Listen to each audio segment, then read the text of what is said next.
Gimana jadinya kalau wuxia klasik Hong Kong bertemu dunia fantasi penuh ledakan dari telapak tangan?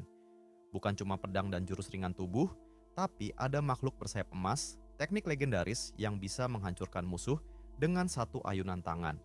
Dan sinema yang, ya, visualnya bisa dibilang eksperimental banget. Kita bakal bahas sebuah film yang mungkin kelihatan ketinggalan zaman, tapi justru di sanalah letak keunikannya. Ini bukan sekadar nostalgia, ini adalah Buddha's Palm, film legendaris tahun 1982 dari Shaw Brothers yang berhasil memadukan seni bela diri, imajinasi liar, dan efek spesial yang menarik buat kita obrolin. Buddha's Palm adalah salah satu representasi paling ikonik dari eksplorasi sinema Hong Kong di awal 80-an, periode di mana batas antara seni bela diri dan dunia fantasi mulai kabur, dan layar dipenuhi dengan warna cerah, zoom kamera dramatis, dan teknik bela diri supernatural. Disutradarai oleh Taylor Wong dan diproduksi oleh Shaw Brothers, studio raksasa di balik puluhan film legendaris Asia Timur. Film ini bisa dibilang sebagai bagian dari transisi genre wuxia. Bukan lagi cerita pahlawan berkuda di lembah, tapi lebih ke pahlawan yang meledakkan tebing pakai telapak tangan bercahaya.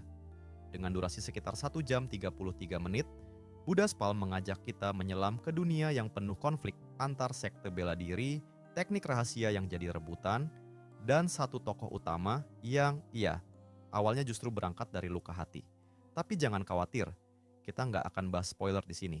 Fokus kita adalah bagaimana film ini membentuk identitasnya sendiri, antara kebodohan dan kejeniusan visual. Dan yang menarik adalah, film ini sebenarnya diadaptasi dari komik Hong Kong populer. Jadi kalau kamu ngerasa ada bagian yang agak absurd atau karakternya terlalu teatrikal, ya memang begitulah asal-usulnya. Tapi justru itulah yang bikin film ini beda. Ada sesuatu yang mentah, berani, dan tidak takut terlihat berlebihan demi menyampaikan dunia yang megah dalam keterbatasan teknologi saat itu. Dari segi tema, Buddha's Palm bukan cuma soal pertarungan. Ada eksplorasi tentang kekuasaan yang disimbolkan lewat jurus pamungkas, pengkhianatan, dan relasi antar karakter yang dipenuhi motif tersembunyi. Teknik Buddha's Palm sendiri digambarkan sebagai kekuatan mistis yang hanya bisa dikuasai lewat latihan dan takdir. Jadi, bukan sekadar jurus, tapi simbol dari tanggung jawab, kekuasaan, dan ancaman. Tapi tentu, efek spesialnya jadi bahan pembicaraan utama. Karena di masa itu, dengan keterbatasan alat, mereka justru menciptakan visual-visual yang sekarang mungkin disebut cheesy. Tapi kalau dilihat dari konteks sejarahnya, justru visioner. Bayangin aja, cahaya meledak dari telapak tangan, makhluk bersayap terbang di layar, dan kostum warna-warni seperti parade karnaval. Mungkin sekarang kita senyum geli, tapi pada masanya, itu wow banget. Dan bicara soal kostum, film ini juga jadi bukti betapa Shaw Brothers nggak pelit untuk urusan desain visual. Kostumnya cerah mencolok, setnya detail, dan sinematografinya penuh gaya khas. Zoom dadakan, angle ekstrim, dan frame-frame yang sengaja dibuat dramatis. Semua itu menciptakan atmosfer film yang teatrikal, tapi juga khas banget sebagai sinema Hong Kong tahun 80-an. Nah, soal kritik, memang film ini nggak lepas dari celaan. Beberapa orang menganggap ceritanya membingungkan, terlalu cepat, dan karakternya agak terlalu ekspresif. Ada juga yang bilang efek visualnya lebih cocok buat anak-anak, bukan tontonan serius. Tapi di sisi lain, justru itulah daya tarik film ini. Dia tidak pernah berusaha jadi realistis, dia tahu dia fantasi, dan dia tampil habis-habisan sebagai fantasi.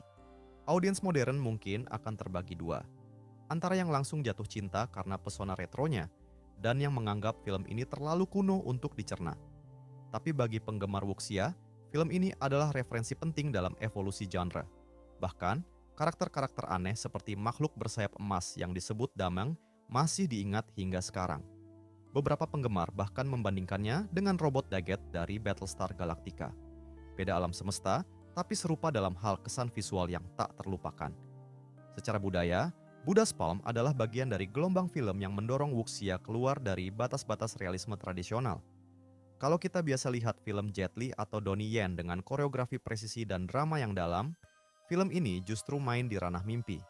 Lebih dekat ke mimpi anak kecil tentang jadi jagoan yang bisa terbang dan mengeluarkan cahaya dari tangan.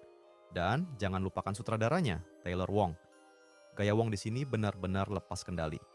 Narasi kadang terasa longgar, tapi dari segi visual dan imajinasi, dia all out. Dia nggak takut bikin penonton bertanya, loh ini apaan? Dan di tengah industri film yang kadang terlalu aman, keberanian semacam itu layak dihargai. Kalau kamu pecinta sinema Hong Kong atau penasaran sama sejarah awal film wuxia fantasi, Buddha's Palm layak banget masuk daftar tonton kamu. Dan kalau kamu pernah nonton film ini atau punya pengalaman unik dengan film-film Shaw Brothers lainnya, tulis di kolom komentar, gue pengen banget baca nostalgia kalian. Jangan lupa like kalau kamu suka konten seperti ini, dan subscribe biar nggak ketinggalan pembahasan film jadul, underrated, dan kadang absurd, tapi tetap punya tempat spesial dalam sejarah sinema. Sampai jumpa di video berikutnya. Dan ingat, jangan remehkan telapak tangan yang bersinar. 唔好講咁多啦，師傅嚟緊㗎啦！